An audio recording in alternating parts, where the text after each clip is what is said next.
السلام عليكم ورحمة الله.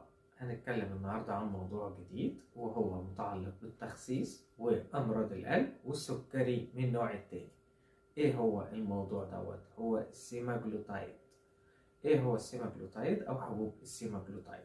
هي دي حبوب واعدة وكانت أثارت ضجة كبيرة جدا لما نزلت، وهي كانت خاصة بالتخسيس. هو في 3 أنواع منها، وهي لما نزلت الأسواق أو تم البحث العلمي بتاعها كانت واعدة جدا ولا زالت واعدة برضو جدا لقدرتها العالية على التخسيس.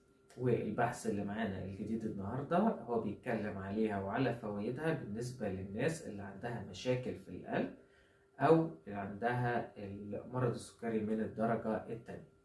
طب ما احنا شيء طبيعي، احنا عارفين ان الناس اللي عندها اللي عملت تحويل مسار، عملية تحويل المسار أو تكميم المعدة أو ما إلى ذلك، بيحصل لها تحسن شوية في المرض السكري لأن الامتصاص بيكون أقل. فالامتصاص بيكون أقل، مش محتاج البنكرياس إنه يفرز أنسولين كتير، وده شيء طبيعي. والامتصاص لما بيكون أقل طبعا بيحتاج بعض اللي عملوا العملية ديت بعد كده هوت إن هم بيكملوا بمكملات غذائية بقيت حياتهم عشان العملية اللي عملوها والامتصاص قليل وحجم المعدة صغر. فالطبيعي ان نفس الشيء مع السيماجلوتايد تحصل. ده اللي هنتكلم عليه النهاردة. في البداية، هو ايه السيماجلوتايد؟ السيماجلوتايد هي دي حبوب خاصة بالتخسيس عشان خفض الوزن.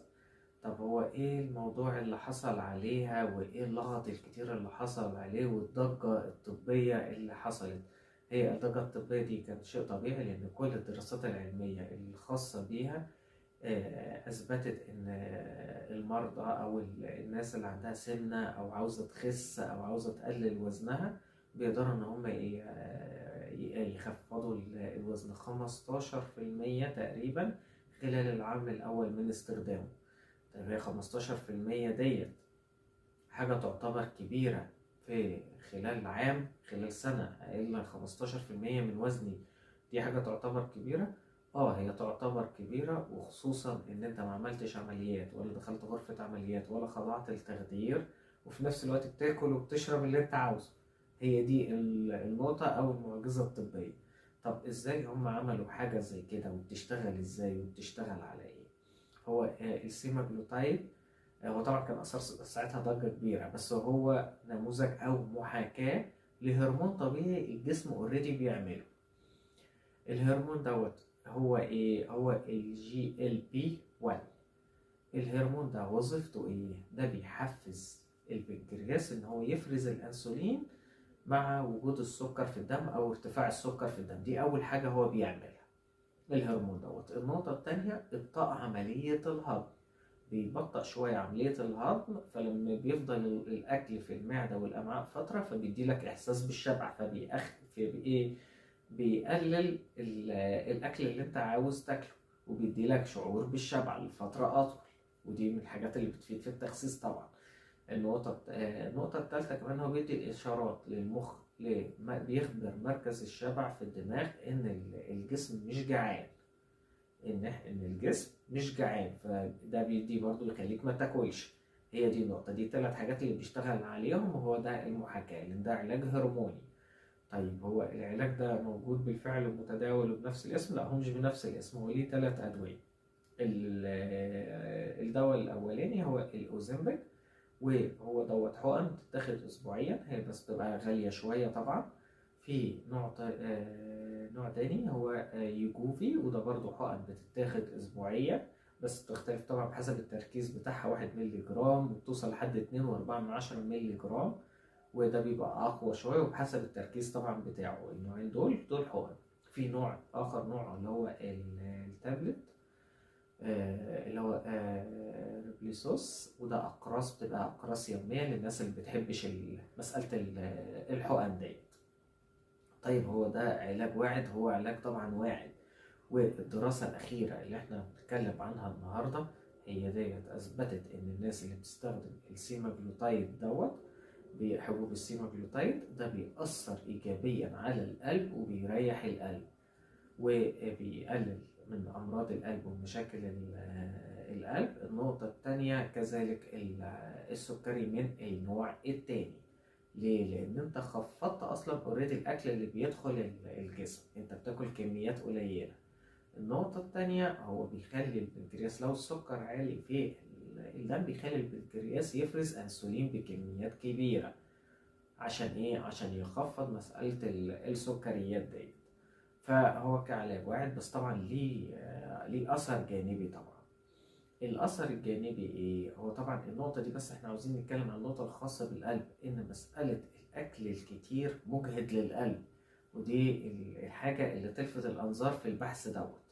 لأن أنت لما بتحس بيبقى عندك إحساس من الشبع وأكلك بيبقى قليل، بيبقى الامتصاص قليل، فالضخ والضغط الدم ما بيبقاش عالي جوه الجسم.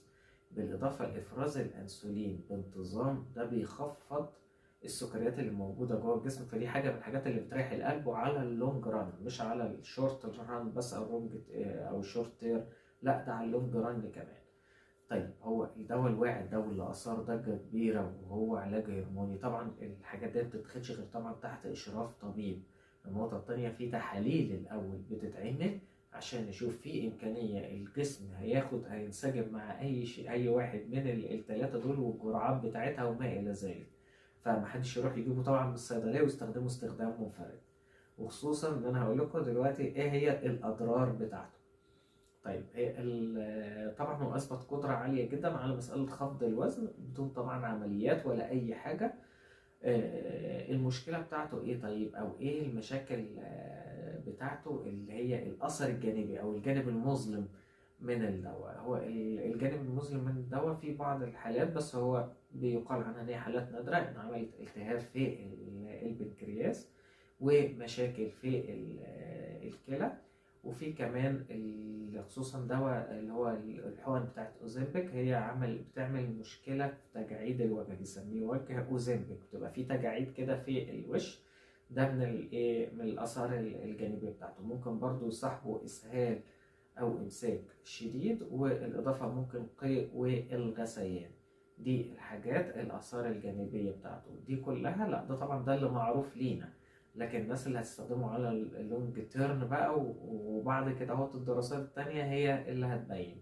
طيب احنا دلوقتي انت قلت العلاج ده معجزة، يعني دوت يعني يفضل ان احنا نستخدمه وما نعملش التكميم وكده؟ هقول لك لا، الافضل لا تكميم ولا تحويل مسار ولا سيماغلوتايد. ليه؟ انت الافضل ليك ان انت تظبط نفسك، تظبط اكلك، تعرف تتحكم في نفسك، تلعب رياضة، يبقى فيه نشاط، يبقى فيه حجامة، ما نفرطش في أكل السكريات، ما نفرطش في أكل الدهون، نبعد عن الأكل الدليفري، المواد الحافظة، المشروبات الغازية، كده بقى جسمك صحي أكتر. وده الأحسن. الناس دلوقتي والغرب كله أدرك مشاكل الكيمياء واللي بيحصل في الجسم. اللي انت ده دلوقتي اللي انت بتحسه دلوقتي او اللي انت بتاخده دلوقتي، ده مش هتحس بيه دلوقتي اللي انت في سن الشباب وجسمك زي ما بيقول كده جسمك شايلك، فمش هتحس بالحاجات دي، والاثر الجانبي بيبقى مش قوي. لكن بعد كده هو بقى لما تتقدم في العمر ده انا اخدت الدواء الفلاني ده واستمريت عليه فتره، هو اللي عمل لي كده لما كبرت، وهو اللي حصل لي كده لما حصل لي المشكله الفلانيه واخدت الدواء التاني، اتاري كان مش عارف ايه. وتطلع المواضيع بقى ايه، اخماس في اسداس كده وحاجات كمان دلوقتي ممكن ما بيكونش ليه حتى التشخيص ذات نفسه بيكون بصعوبه بسبب الكيميكال. لكن انت تخلي جسمك نظيف وجسمك سليم وتشتغل على جسمك بالوسائل الطبيعية زي ما ذكرنا قبل كده أكتر من مرة، ده الأفضل والأفيد والأحسن للجسم، وده اللي التفت إليه الغرب حاليا. وبرضه لو في أي سؤال أو أي استفسار سيبولنا في التعليقات وإحنا نجاوب عليه. ودمتم بصحة وعافية، والسلام عليكم ورحمة الله وبركاته.